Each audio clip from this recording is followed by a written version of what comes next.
Welcome to Despicable Maine Explainer series.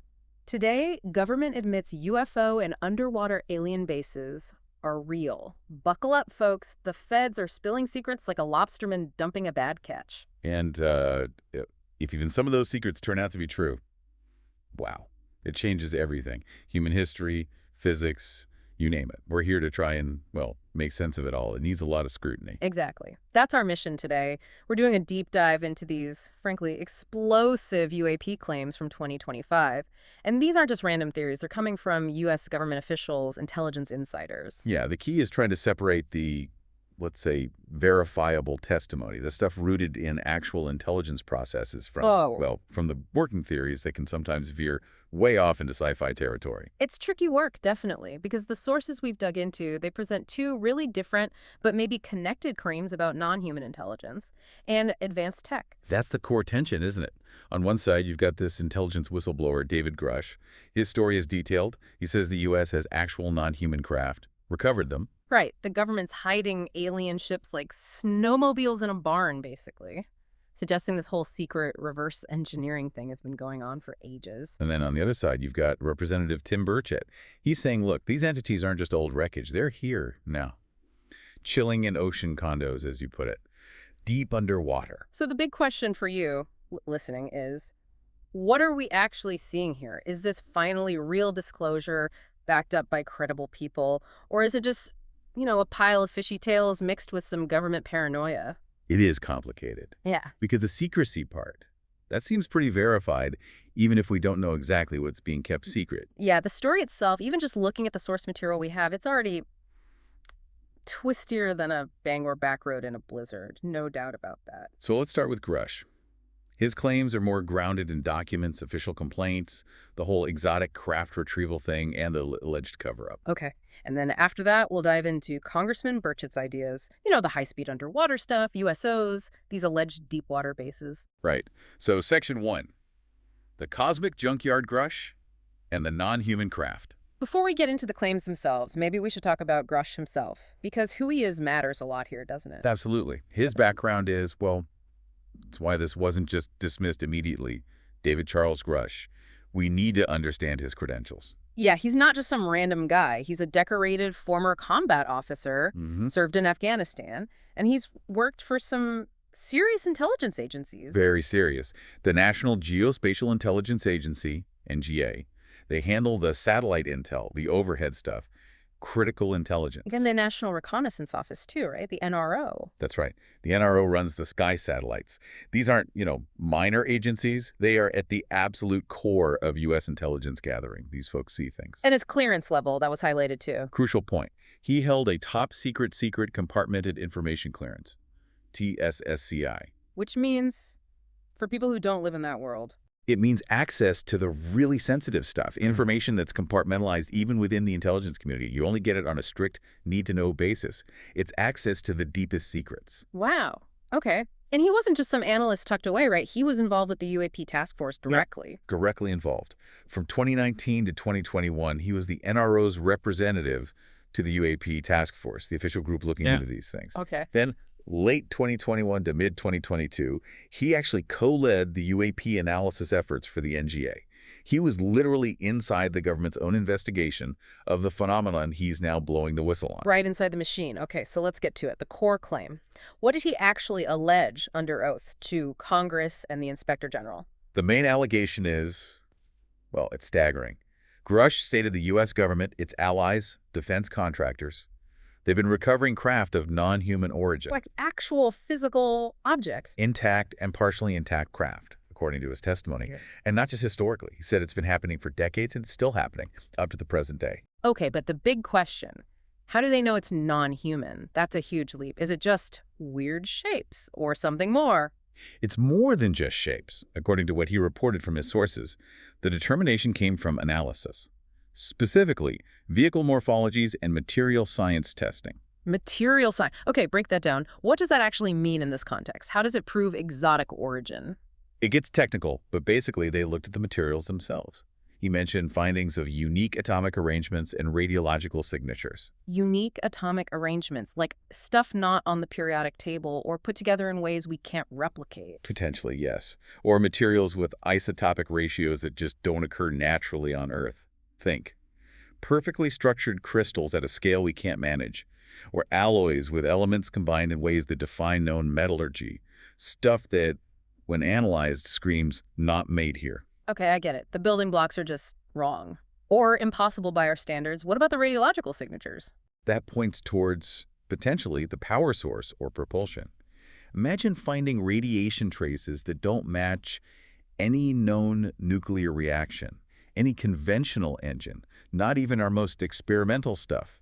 It suggests an energy source or engine technology that's completely outside our understanding. So we're moving way beyond just fuzzy videos or radar blips here. This is about physical material. If his sources and the alleged analysis are accurate, yes. It shifts the conversation to tangible evidence. It really does sound like your uncle hiding alien tech in his tractor shed, but on a massive classified scale. So why hide it, especially from Congress? Is this a galactic gold mine they're protecting, or is it just, heading into tinfoil hat territory? Well, Grush's claim is definitely that it's a gold mine, a highly coveted one. And the secrecy, the illegal withholding from Congress, that's actually a central part of his formal complaint to the Inspector General. Illegally withheld? How does that even work? How do intelligence agencies just hide things from the people who are supposed to oversee them and control the funding? According to Grush, it involves the structure of secrecy itself. He reported these UAP recovery programs weren't standalone things. They were hidden or nested within existing conventional secret programs. Nested? What kind of programs? SAPs and CAPs, special access programs, and controlled access programs. These are the government's black projects. Oh, okay. The really classified stuff. Exactly. They already operate with extreme secrecy and limited oversight because of their sensitivity. So Grush alleges they basically tuck the UAP activities inside these existing, approved, conventional black projects. So it's like hiding something controversial inside a budget line that Congress already signed off on, hoping nobody looks too closely at the details. That's the essence of the allegation. By nesting it, they could potentially avoid specific reporting triggers that might be required for something as extraordinary as non-human technology. They use the existing secrecy architecture as cover. A sort of bureaucratic camouflage. You could call it that. Grush claimed this was a deliberate, decades-long strategy to shield these programs from proper congressional oversight, sometimes using legal loopholes or misrepresenting program goals. Is there any argument that this level of secrecy, even from Congress, could be justified? National security, maybe? That's the justification Grush says was operative inside these programs. He described it as a kind of publicly unknown Cold War. A Cold War? Over what? Over this technology. Yeah. He suggests there's been a covert arms race happening for decades, involving multiple nations, all trying to recover and reverse engineer this non-human technology first. To gain an advantage militarily. Precisely. To get asymmetric national defense advantages. The fear, presumably, is that if another country, say China or Russia, figured out how this tech works first, it would completely upend global power. So extreme secrecy was justified internally on those grounds. That paints a pretty scary picture. A hidden arms race for alien tech. Okay, but this is still mostly Grush's word, based on his sources. What about corroboration? Did anyone back him up? Because that seems critical. It is. And yes, there was significant corroboration, which is why his complaint gained traction. First, Carl Enell. Who's he? Retired Army colonel. He actually worked with Grush on the UAP task force as the Army's liaison. He's now an aerospace executive. And what did Nell say? He described Grush's integrity as beyond reproach, a very strong character endorsement from someone who worked alongside him. Did he comment on the claims themselves? The arms race idea? He did. Nell explicitly confirmed Grush's assertion about this terrestrial arms race focused on reverse engineering tech of unknown origin. And crucially, Nell stated his own view. It's an indisputable realization that at least some of these technologies derive from non-human intelligence. Wow. A colonel involved in the task force saying that. That's significant. And then there's Jonathan Gray. Another intelligence guy. Yes, described as a generational officer within the U.S. intelligence community, currently working on UAP analysis at NASIC, the National Air and Space Intelligence Center. Top secret clearance. NASIC. They analyze foreign air and space threats, right? Yep. So he's an insider's insider. Exactly. And he spoke out publicly, which is rare. He stated, very directly, the non-human intelligence phenomena is real. We are not alone. He just said it, flat out. Flat out.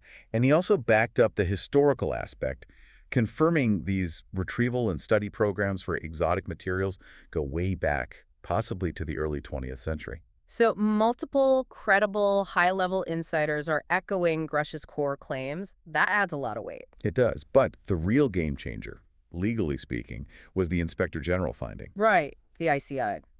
Grush filed a whistleblower reprisal complaint, didn't he? Claiming he faced retaliation for digging into this. He did, and in July 2022, the Intelligence Community Inspector General reviewed his complaint and found it credible and urgent. Okay, what does that mean precisely? Does it mean the ICIG confirmed aliens are real? No, that's not what the ICIG does. What they did validate was that Grush's testimony about potential illegal activities specifically, the withholding of classified information from Congress, and the alleged reprisals against him was believable and serious enough to require immediate, high-level attention. So they validated the whistleblower and the allegation of wrongdoing within the system. Exactly. They found his claims about the cover-up and the secrecy architecture credible and urgent. That finding forced the issue. A summary went straight to the Director of National Intelligence and key congressional committees. Which basically turned this from a wild rumor into an official, high-stakes investigation into the secrecy itself. Precisely. The evidence validated by the ICIG wasn't the craft. It was the existence of a potentially illegal secret program designed to keep the craft secret. That's a huge distinction and a massive development. Okay, that completely reframes the situation. It's not just about believing in UFOs anymore. It's about investigating potential government illegality related to them. Wow. Okay, let's shift gears now. From secret hangars to the deep blue sea.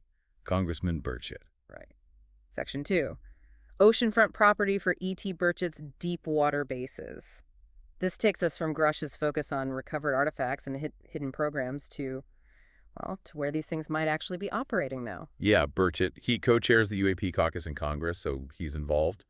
But his claims, especially that video statement from September 2025, they're pretty out there. They are definitely more speculative. He basically floated this idea that entities, his word, might not be visitors from space, but maybe they've been here all along, possibly for millennia, living deep in the oceans. Which sounds wild, but he did make that point about how little we actually know about the deep ocean, right? More known about the moon's surface. He did.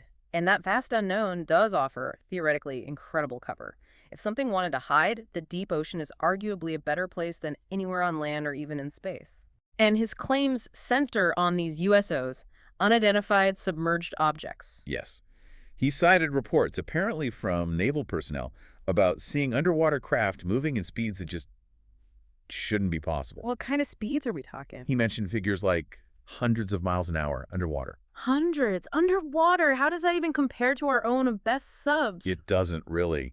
Burchett himself contrasted it with known U.S. Navy capabilities, which he said top out at a little bit under 40 miles an hour. 40 versus hundreds, that's not even the same ballpark. That's like a tractor racing a Ferrari, as the saying goes. It's a staggering difference. From a physics perspective, moving that fast underwater is problematic. How so? What are the main challenges? Two big ones. Drag and cavitation. Water is incredibly dense, about 800 times denser than air. Just pushing through it at hundreds of miles per hour requires an unbelievable amount of energy. Okay, overcoming resistance. What's cavitation? When an object moves fast enough through a liquid, the pressure drops so low that the liquid vaporizes, forming bubbles around the object. It's called a cavitation bubble. And that's bad. For conventional craft, yes. It's noisy, which kills stealth.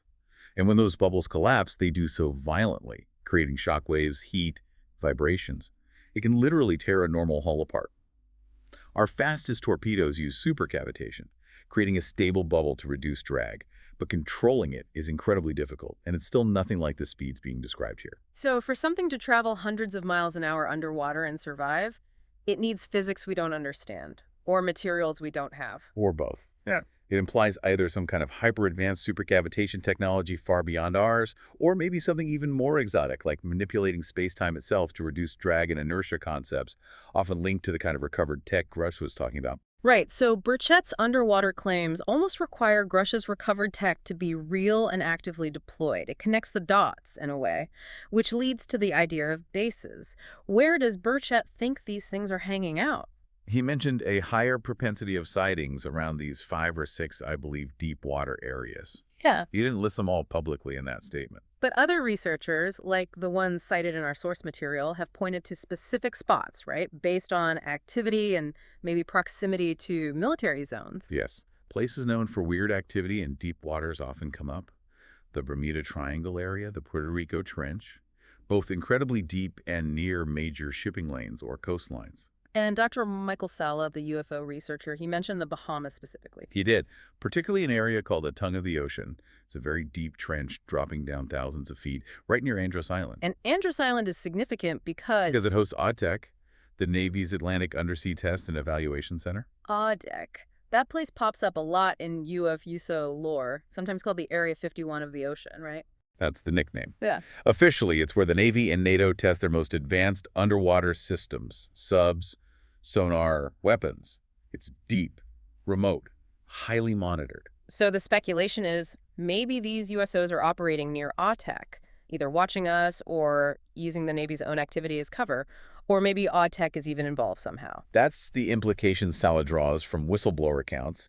He cites alleged confirmation of underwater bases near AUDTEC. The geography is certainly suggestive. What other areas were mentioned as possible hotspots? The sources also point towards the coast off San Diego, the Nimitz encounters, also the Gulf of Mexico, the coast off New York, and even the Mariana Trench, the deepest spot on Earth. What do those places have in common? Extreme depth, usually. Relative isolation from dense population centers, but often near significant naval traffic or testing areas. They offer concealment and potential access. Okay. And then there are the really extreme stories that apparently filter up to people like Burchett, like that whistleblower JP. Ah, yes. That anecdote is definitely on the far end of the spectrum. Yeah. It's included in the source material, seemingly as an example of the kind of testimony investigators might hear. What was the story? Black Hawk helicopter. Supposedly, yeah. Taken to an ocean platform, then onto a futuristic submarine, allegedly operated by tall, Nordic-looking beings. Nordics, okay. And then Taken to a giant domed city underwater, complete with a massive white pyramid inside. Yeah. The mission: to retrieve some kind of artifact. a domed underwater city run by Nordics. Right. Look, it sounds utterly fantastical, like something out of a pulp magazine, but it's important context because it shows the sheer range of claims, from potentially verifiable sensor data to, well, to that. It highlights the challenge Congress faces in sorting through it all. No kidding. Aliens got oceanfront property while we fight over lobster rolls. So the question remains, ancient hideouts, fast fish using weird tech, or something else entirely. Okay, let's see what Congress is actually doing about this flood of information. Section 3. Section 3. Policy, whistleblowers, and the unswattable fly video. The fact that people like Grush and Burchett are talking, and especially the ICIG validation for Grush, has definitely pushed this onto the legislative agenda. It's not fringe anymore. Yeah, you can see that with the Burchett. He's not just making videos. He's actively involved in pushing laws to try and force disclosure to get at the stuff Grush said was hidden. He co-chairs the bipartisan UAP caucus with Congressman Jared Moskowitz. That bipartisan nature is significant. It shows it's not just one party's pet project. And they're pushing specific bills. Two main ones highlighted. First, the UAP Transparency Act. Transparency Act. What's the goal there? Simple but ambitious. It would mandate the president to order all federal agencies to make all their UAP-related documents public within 270 days. All documents public in Yeah. 9 months. That Yeah. sounds like a direct shot at the secrecy Grush described, trying to bypass those SAPC cap structures entirely. That seems to be precisely the intent, a top-down declassification order with a strict deadline. And the other bill, something about whistleblowers. Yes, the UAP Whistleblower Protection Act, introduced late 2024. This aims to strengthen protections specifically for people who report government funding being used, potentially improperly, to study UAPs or related phenomena. And this builds on protections that were already put in place. Exactly. It reinforces provisions that were included in the National Defense Authorization Act for fiscal year 2023 language that Grush himself apparently helped draft before he became a whistleblower. So it's creating a safer path for future insiders who might find similar hidden programs. That's the idea. Create a system where people feel protected coming forward. It's part of the cycle. Secrecy breeds whistleblowers, their validation leads to stronger protections, which hopefully encourages more transparency, ultimately breaking down the secrecy. It's like they're trying to legislate the walls of secrecy down, brick by brick. Which brings us to that video, the one Representative Burleson showed in Congress, the missile incident. Ah, yes. The October 30, 2024 incident off Yemen. That definitely got attention. So what happened? An MQ-9 Reaper drone was involved. Correct. The Reaper was tracking an orb object, standard procedure in that kind of active combat zone. They got authorization to engage. And they fired a Hellfire missile. That's a serious piece of hardware. Very serious. Air-to-ground, precision-guided. But according to the report Burleson presented, the missile appears to be ineffective against the target. Ineffective. Did it miss? Yeah. Or did the orb dodge it, Yeah. or something else? The details released were a bit vague on why it was ineffective. Could be a miss, could be countermeasures, could be the object just tanked the hit. The really bizarre part was what happened after the missile strike. What? It just flew away. Not quite. The report says the object survived the engagement, then it split into 4 distinct parts, and then those 4 parts continued flying off. It split after being hit by a Hellfire. That's not normal behavior for aircraft debris. That sounds like that analogy, like swatting a fly and it breakdances away. Or like a UFO just moonwalking past our best weapons. It's deeply troubling for defense planners. If that's human tech, whose is it, and how did they develop something that can survive a Hellfire and then fracture into independently maneuvering parts? That means our top-tier missiles are potentially useless against it. And if it's not human? Then it confirms these things can operate with complete impunity, even in active war zones, shrugging off advanced weaponry. Either scenario has massive strategic implications. Our defenses might be critically flawed. And Burleson and others like George Knapp suggested this isn't even the only video like this, right? That's what Knapp claimed. He said, there are servers where there's a whole bank of these kinds of videos that Congress has not been allowed to see, that the public has not been allowed to see. Which goes right back to Gresh's claim of hidden data. Congress and the public only get these tiny, maybe sanitized glimpses, while the full picture remains locked away. It reinforces the narrative that there's a vast amount of high-quality sensor data and encounter footage being deliberately withheld, possibly within those SAPs Rush talked about. Yeah. The political fight is just to get access to these little pieces. So, okay, we have validated claims of illegal secrecy, high-level testimony about recovered tech and reverse engineering arms races, claims of impossible underwater speeds in deep-sea bases, and now video of advanced weapons failing against objects that can split apart. It's a lot. It is, which is why we absolutely need to bring in the skepticism. Section 4, the skeptical harpoon demanding verifiable proof. Right, time for a reality check. Because as wild as all this sounds, where's the indisputable proof? Especially for the more out-there claims like Burchett's underwater cities, aliens throwing underwater raves. Where's the ET selfie? Exactly. Skeptics rightly point out the lack of hard physical evidence for the most sensational parts. Those underwater base claims, they cannot be made sure without, well, finding one. You'd think a massive domed city or a pyramid in a trench would leave some kind of detectable trace, wouldn't you? Sonar, seismic activity. You would think so. The ocean floor isn't perfectly mapped, but structures of that alleged scale should be detectable with modern deep-sea survey technology. Without artifacts recovered from these supposed sites, or crystal-clear, undeniable video evidence released with full, unclassified context, these remain stories. Compelling stories from potentially credible witnesses sometimes, but still stories. And even the video evidence we do see, like that Yemen incident, needs critical examination too. Absolutely essential. The source material itself points out mitigating factors for the Hellfire video. Crucially, it happened in an active war zone. All right. Off Yemen during major regional conflict involving Israel, Lebanon, Houthis, lots of players, lots of advanced tech flying around. Precisely. Heavy drone activity, artillery, electronic warfare. It's a chaotic environment. Without knowing the exact proximity of that orb to all the different belligerents and their capabilities, including potential advanced countermeasures or drones, we don't fully understand. It's hard to definitively rule out terrestrial explanations. So it could have been, say, an advanced Iranian drone with sophisticated decoys, or something from another state actor misidentified in the heat of the moment. It's a possibility that has to be considered. Was it a new type of flare?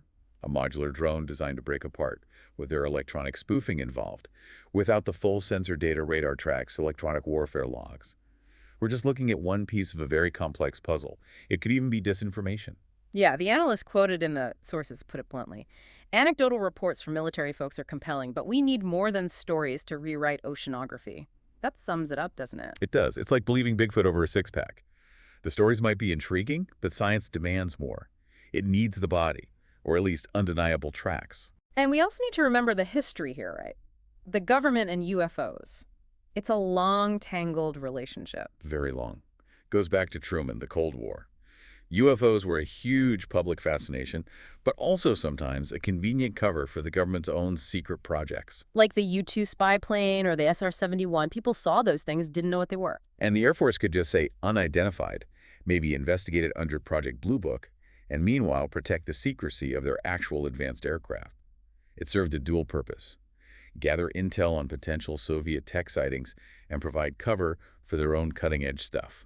So critics might look at someone like Burchett talking about ancient underwater entities and think, it sounds less like a serious reveal and more like, well, the latest hot air from a long line of UFO crackpots, given that history of obfuscation and cover stories. That criticism exists, and it's important to acknowledge the historical context. We have to balance these things carefully. On one hand, Grush's specific complaint about illegal withholding was deemed credible by the ICIJ. That's institutional validation of a problem with secrecy. But that doesn't automatically validate the content of the secret, the aliens, or the underwater bases. Exactly. Grush's claims came with alleged classified info backing them, leading to that ICIJ finding. Burchett's deep-water claims, however, seem primarily based on anecdotal reports and speculation. They lack that same level of procedural validation, at least publicly. We need to treat those different types of claims with different levels of evidentiary weight. So the confirmed part is maybe the process, the secrecy, the potential illegality. The reason for the secrecy alien craft, underwater bases, that's still the part needing the smoking gun proof. That's a good way to put it. The ICI validated the whistleblower process concerning the cover-up. The nature of what is being covered up remains the central unproven mystery. Okay. Let's try and wrap this all up then. Sounds good. We've really gone on a journey here. From David Grush's cosmic junkyard, the idea of retrieved non-human craft hidden away, backed by an ICIJ finding about the secrecy itself. All the way to Congressman Burchett's sea condos. The theory of deep underwater bases, USOs breaking the laws of physics. It's definitely been wilder than a nor'easter. But the takeaway seems to be that Congress is taking the secrecy allegations seriously. The push for transparency, the whistleblower protections. That's real political movement, regardless of whether it's aliens or just incredibly advanced foreign tech being hidden. Yes, the legislative efforts to dismantle that SAPC cap secrecy architecture Grush described are tangible. They're trying to force the system open. Meanwhile, that absolute, undeniable proof, the artifact on the table, the clear, multi-sensor data, the body, whatever form it takes, that remains elusive. We're left relying on the credibility of whistleblowers and leak snippets while needing to keep our skeptical hats firmly on. It's a difficult position. Yeah. Weighing credible testimony about extraordinary events against the fundamental need for extraordinary evidence. Couldn't have said it better. Well, thanks for tuning in to Despicable Maine. Remember, learn to critically think your way through admissions like this. There is always more than meets the eye. Our planet and the cosmos are where truth is stranger than fiction. Indeed they are. And this whole narrative, it's definitely slipperier than a Maine politician. Until next time.